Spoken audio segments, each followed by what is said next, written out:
ekyennyanja bwe kidudde omutwe ebitundu ebirala biba tebikyayina mulamwa era biba tebikyasobola kuliibwa. Balamu ne Namere kye bagezaako okukola mubagezaako okulabisa simanya mulisa naye nga in this guys bali mu kutembeeta PRU eri bannayuganda era bwe bagirage nti yeesobola okukola ekisingawo n'okusinga ekibiina ekiri mu buyinza naye nga abannayuganda mu byonna bye babalaga temwerabira nti bo bennyini bali mu kibiina ekyo kyennyini kye bali mu kwefuula abalabisa eri mmwe bannayuganda era nga be babadde mu buweereza bw'ekyo ekibiina emyaka ana malambirira gye bamaze mu buyinza.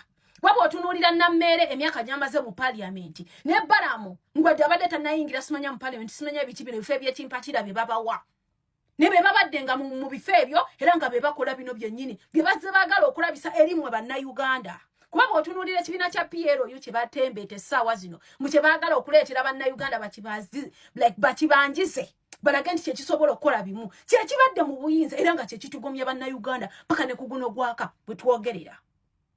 Balamu ne Namere okutambula nga bagamba mbu ate mu malwaliro temuli ddagala ate nga be babadde mu bifo ebyo ebadde birina okukola ebadde birina okuddaabiriza ebifo ebyo n'okuteeka amadagala mu ddwaliro kuba n'ebifo byennyini bye baasangawo nga bazze mu buyinza nga mulago agamu ku malwaliro agaaliwo be bandibadde baddaabiriza okuzzaamu eddagala n'ebisigadde naye bonnyini be bafufuggaza ebifo ebyo ku nguzi gye babadde nga balya. Kati essaawa zino lwokuba balina gwe baagala okuyisaawo lwokuba baagala okuyisaawo mutabani wa Kakono Feeza bo balaga nti regimu eno ebaddewo badde mbi nnyo naye ng'ate bo bennyini beerabidde nti regimu gye bali mu kuvinirira ate bennyini gye bavaamu kyekibiina kye balimu nga babaka ba paliyamenti.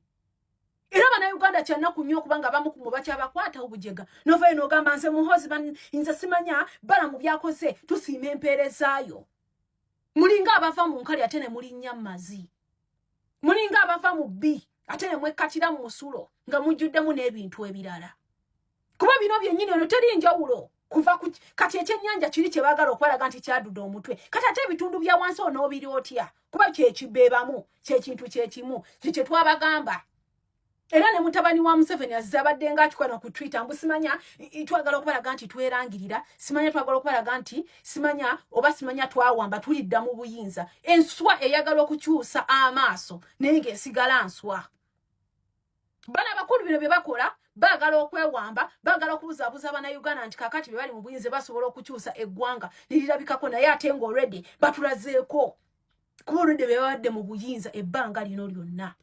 Kyena kunyo nti omunnayuganda basobola okukwata obujega.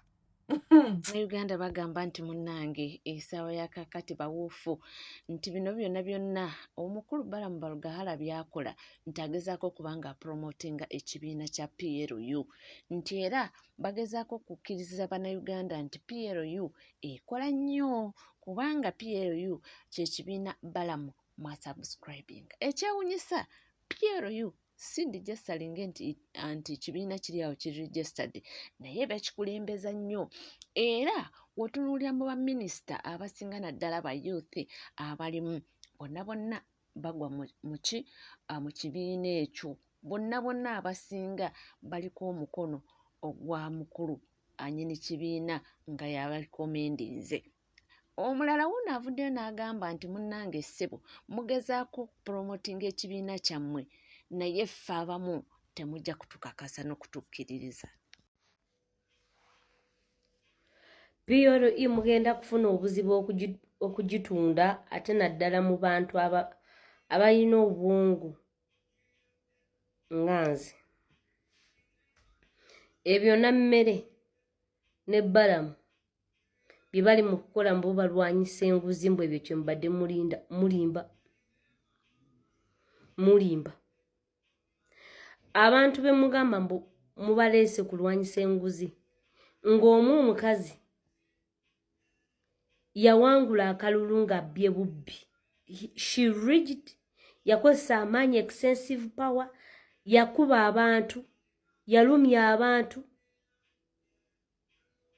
n'ayitira waawo. Kati ye mukubba akalulu n'atuuka mu parliament ne mumuwa ekifo ky'obwa minisita mbu ajje alwanyisa ababba ate nga bo ssente ze babba ntono kusinziira mu parliament mwe mutudde ze mubba. Mutegera kyenjogera? Doesn't make sense. Ono omusajja wa PLO oyo ayina face emulinge yaki yakonebwa mmotoka yabba obuwumbi n'obuwumbi naye ali awo beba bali mu kusibako ekibiina ky'abantu abatategeera abatamivu abantu abatayina ssuubi mbu kati taata woono alemeddwa kati mbu omutabani ye yajja okujja atereeza ani gwe musiriwazaako ye n'atereeza atya mulwanyisa enguzi naye nga you're silencing the voice of people mulwanyisa media mulwanyisa press balema okwogera amazima naye ate mukulwanyisa enguzi.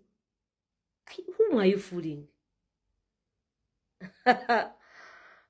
Mweleke kumanyira nyoti nkwenda mulikyono mulwanisa enguzi mbwi mwene mwenda kulwanisa enguzi abantu abamukushitamana bakakiiko abamukushitamana nabo even everything you're doing is wrong.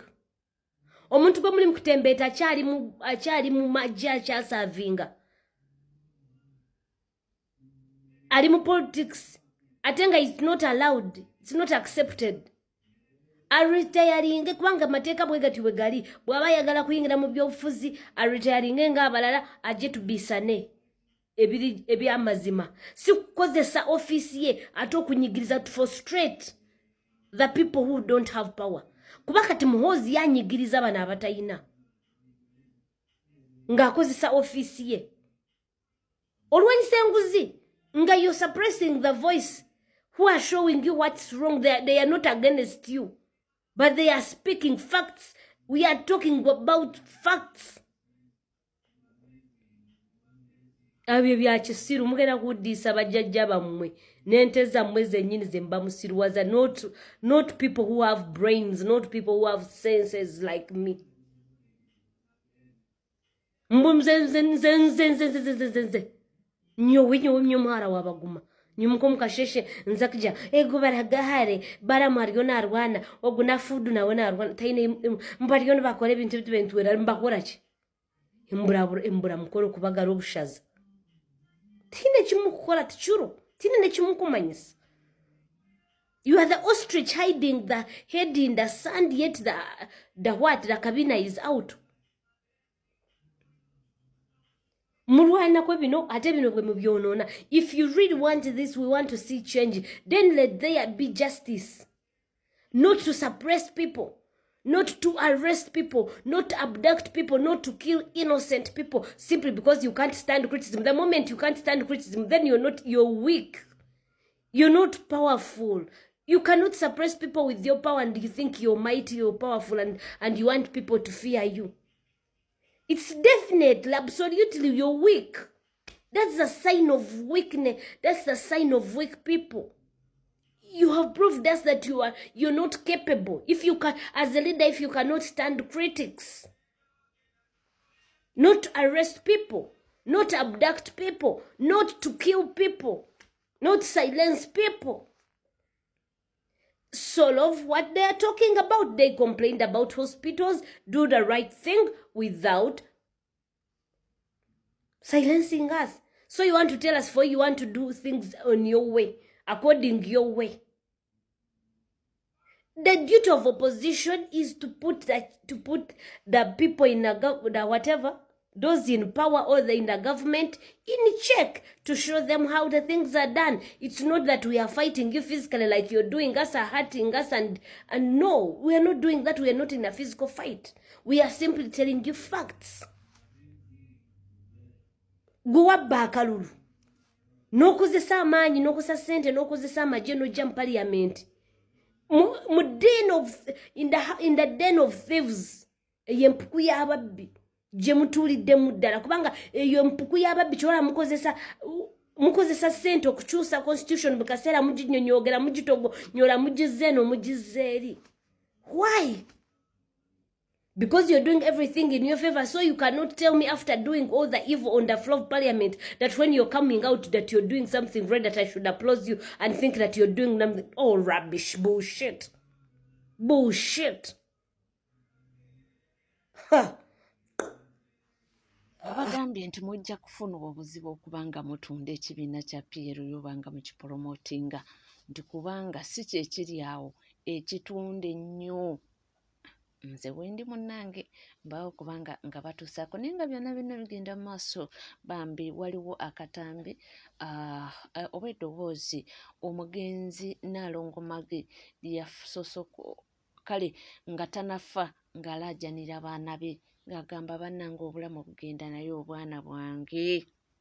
Joana wange ndi mu ddwaliro bandeesemusawo babbi.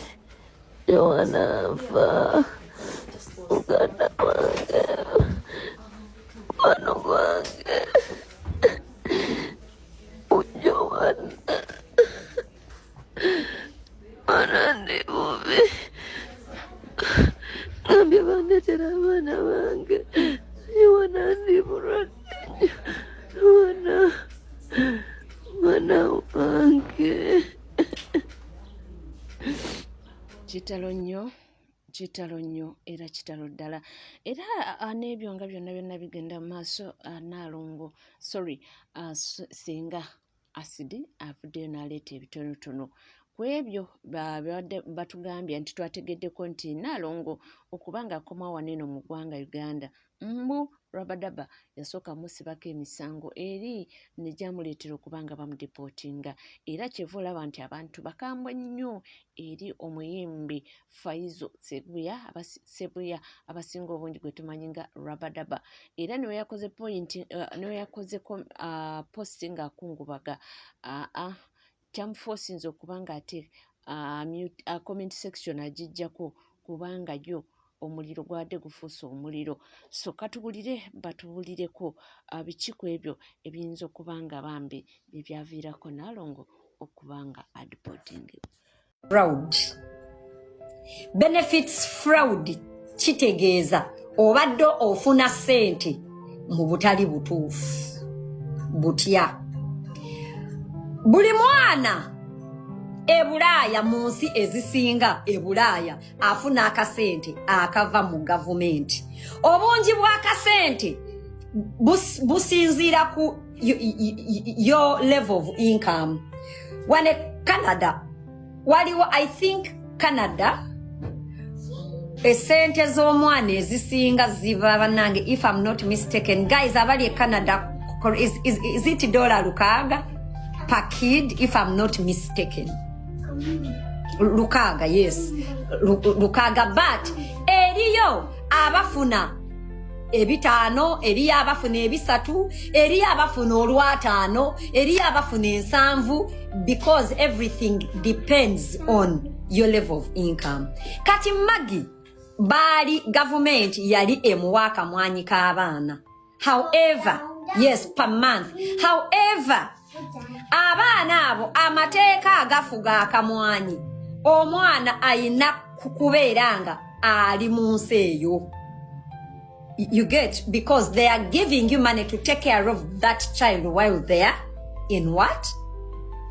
In the country. Kati a lot of people bazaya abaana naye ate nasigalanga ali akamwanyi. Maggie was not the only one. Babikola, you only have to have one bitch that snitches. Okay? Kakati bagamba ibu Rita yakubira ofisi yaabwe n'aloopa Maggie imbu. Again, allegedly n'aloopa Maggie ne bakubira Maggie ne batandika investigatinga Maggie olw'okulya akamwanyi ak'abaana aba basatu. Bagamba Maggie, of course, bw'oloopa omuntu they investigate, bamala investigatinga ne bakugamba, by the time they contact you, they investigate you and ne bakusalirawo ekyokukola. Okay? Maggie, I mean everywhere. If you have nga walya sente ezakamwanyi kati ngaba Flavia bafuula abalya ssente za covid na wano Canada waliwo abantu bangi nnyo abalya ssente za covid but after evaluation bazitusesemia a lot of people now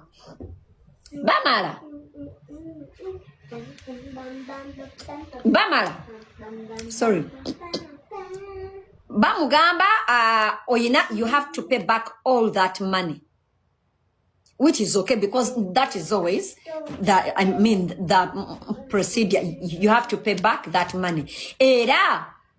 Once you agree, you discuss how to pay it back. Maggie, jukira Maggie, you're breaking up ne Faizo. Bimutami. Ngagamba whatever Maggie ngakwata kubo nga yeddire Uganda. Olira Maggie ngakwata kubo nga yeddira wa Uganda. Mu kifo kyo kusasula ki akamwanyi. As in Maggie okusasula akamwanyi. It wouldn't have been a big deal because oyinza obagamba yes nja kusasulanga pound ya 5 every week oba every mwezi. Because of course you can't have all of it in Sasude at the same at once. You get a payment planning owayo cho sobodo kutusa sente wonozimalayo Maggie yali tayagala.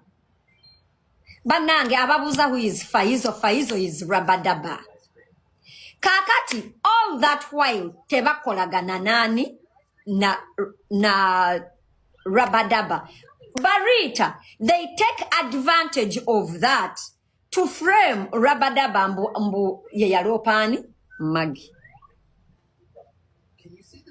Owulira Maggie akwata ekkubo yeddirayo Kampala amala okudda Kampala moving on with her life.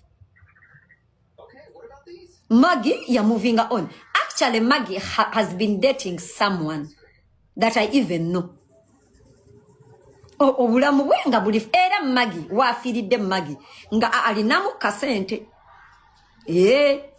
ayina kiddiirwa kye yakuba nga alinamu kasente. Faizo naye Rabadaba n'asigalayo ng'ate tenkanya obulamu bwe baali beenyigira of course like everyone. We all have that one ex, you know, especially if it's public. Wemwaukana mubeera mwinako embeera nti omukyala Maggie Nalongo kituufu yafudde nti naye mu bantu abasinze okubanga baluma oba bakosebwa ye ankopi anjogera ku Palaso kubanga nti jjukira nti Emma njogera ku AK47 bwe yafa yaleka obwana obwo nga buto era ne babukwasa Palaso. Kakati Palaso abadde akikwasaganya ne maama nga waali Nalongo naye kati maama kaavuddebo kati Palaso ye maama ye taata yaddenga kuliko ab'enganda bajjajja baani naye kati obuvunaanyizibwa obusinga busigadde mu ngalo za Palaso. Ekituufu kiri nti omukyala Nalongo Maggie yafudde naye mu bantu be yasinze okuluma Palaso. Kubanga kati Palaso gwasigazza taata obuvunanyizibwa bulabirira abaana abo nga bw'obadde godfather nga maama w'abaana abo akyali mulamu kati tubadde tusaba ofuuke maama ate ofuuke taata w'abaana abo. Baana mmwe teri kintu kibi nga kufiirwako maama wo ne taata wo ng'okyali mwana muto kubanga abantu mu nsi eno bantu babi. Bazadde bo babiri kasita bakuvaako wootandikira okumanya ensi eno awo oba okuze yagala gaana oba okuze. Nina video ze nalabye ez'abalongo Bambi Nakatonga alina mu kuzannya ng'alinga ng'atamanyi kituuseewo oba bakimukwese simanyi naye kye muba mumanya bano abaana ku myaka gino emito gye baliko kati bakuze. Ensi eno si nnyangu n'olwekyo sa Palaso. Nga bw'obadde godfather Mukama akwongera ekisa ate kati ofuuke ne godmother at the same time. Babale kubanga weekumidde ku NCK TV teweerabira kubanga osubscribinga ringinga that notification bell sharinga likinga ebisigadde butereeva amawulire tujja kubanga tugakuweera tujja kubanga tugakutuusaako wona woli wona wosinzidde. Mugamba bugambi nti gwe tuula butuuzi kalira nywera buli kiwetaaga okuba nga omanya tujja kubanga tukikuwa. Sigala naffe tovaawo.